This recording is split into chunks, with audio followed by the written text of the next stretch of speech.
నమస్తే, welcome to our channel. Janasena అధినేత AP deputy CM Pawan Kalyan తనదైన శైలి వ్యూహాలతో దూసుకుపోతున్నారు. 2019 ఎన్నికల్లో నిలిచిన 2 చోట్ల ఓడిపోయిన పవన్ కళ్యాణ్ వైసీపీ నుంచి తీవ్ర స్థాయిలో ట్రోలింగ్ ను ఎదుర్కొన్నారు. అయితే మొన్నటి సార్వత్రిక ఎన్నికల్లో తిరిగి టీడీపీతో జట్టు కట్టి బరిలోకి దిగిన పవన్ తాను ఎమ్మెల్యేగా గెలవడంతో పాటుగా తన పార్టీకి 100% సక్సెస్ రేట్ ను సాధించారు. కూటమిని రికార్డు మెజారిటీతో గెలిపించడంలో కీలక భూమిక పోషించారు. అంతిమంగా టీడీపీ అధినేత నారా చంద్రబాబు నాయుడుకు సీఎం కుర్చీని కానుకగా ఇచ్చిన పవన్ డిప్యూటీ సీఎం పదవిని చేపట్టారు.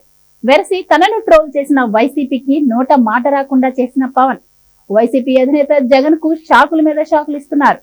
పవన్ అనుసరిస్తున్న వ్యూహాలతో జగన్ కు నిజంగానే ఊపిరాడటం లేదన్న విశ్లేషణలు సాగుతున్నాయి. ఇక తాజాగా పవన్ అమలు చేస్తున్న వ్యూహంతో జగన్ కు ఫిలమెంట్లు ఎగిరిపోయాయన్న వాదనలు వినిపిస్తున్నాయి. ఇటీవల ఢిల్లీకి వెళ్లిన పవన్ అక్కడ పలువురు కేంద్ర మంత్రులతో పాటుగా బీజేపీ అగ్రనేతలతో వరుస భేటీలు నిర్వహించారు.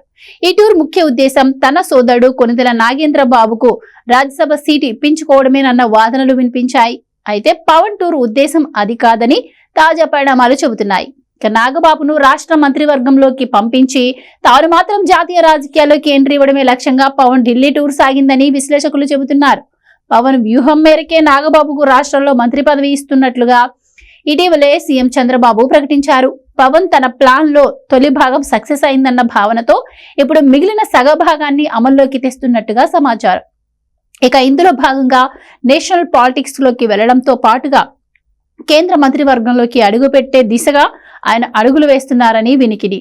ఇదే జరిగితే జగన్ కు ఢిల్లీలో దాదాపుగా అన్ని ద్వారాలు మూసుకుపోవడం ఖాయమేనని చెప్పక తప్పదు. వాస్తవానికి మొన్నటి ఎన్నికల్లో పవన్ ను ఎంపీగా పోటీ చేయాలని బీజేపీ ప్రతిపాదించినట్లుగా నాడు వార్తలొచ్చాయి. అయితే 2019 ఎన్నికల్లో తనకు దక్కిన ఓటమికి బదులు తీర్చుకొని గాని జాతీయ స్థాయిలోకి రానని, తొలుత ఎమ్మెల్యేగా గెలిచిన తర్వాతే ఎంపీగా పోటీ చేసే అవకాశం గురించి ఆలోచిద్దామని పవన్ చెప్పినట్టు సమాచారం.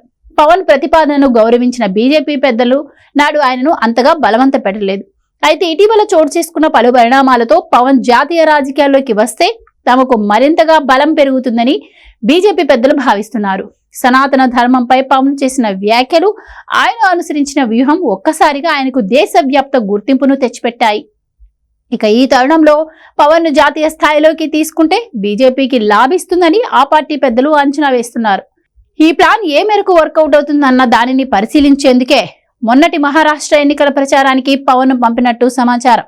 పవన్ ప్రచారం చేసిన దాదాపు అన్ని స్థానాల్లో బీజేపీ విక్టరీ కొనడంతో బీజేపీ నేతలు పవన్ ను నేషనల్ పాలిటిక్స్ లోకి తీసుకురావాల్సిందేనని తీర్మానించారట. ఈ క్రమంలోనే మొన్నటి ఢిల్లీ పర్యటనలో పవన్ ఫుల్ బిజీగా గడిపారు.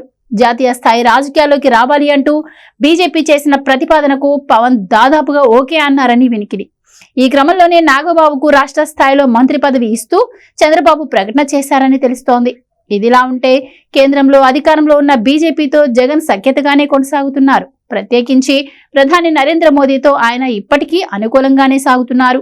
అయితే పవన్ నేషనల్ పాలిటిక్స్ లోకి వెళ్లడం, సెంట్రల్ మినిస్టర్ గా మోదీ కేబినెట్ లో చేరితే బీజేపీతో జగన్ సంబంధాలు నెరపడం దాదాపుగా నిలిచిపోతుందన్న వాదనలు వినిపిస్తున్నాయి.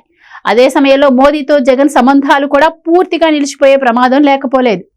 అదే జరిగితే అక్రమస్తుల కేసుల్లో జగన్ అరెస్టు కావడం కూడా తథ్యమేనని చెప్పక తప్పదు.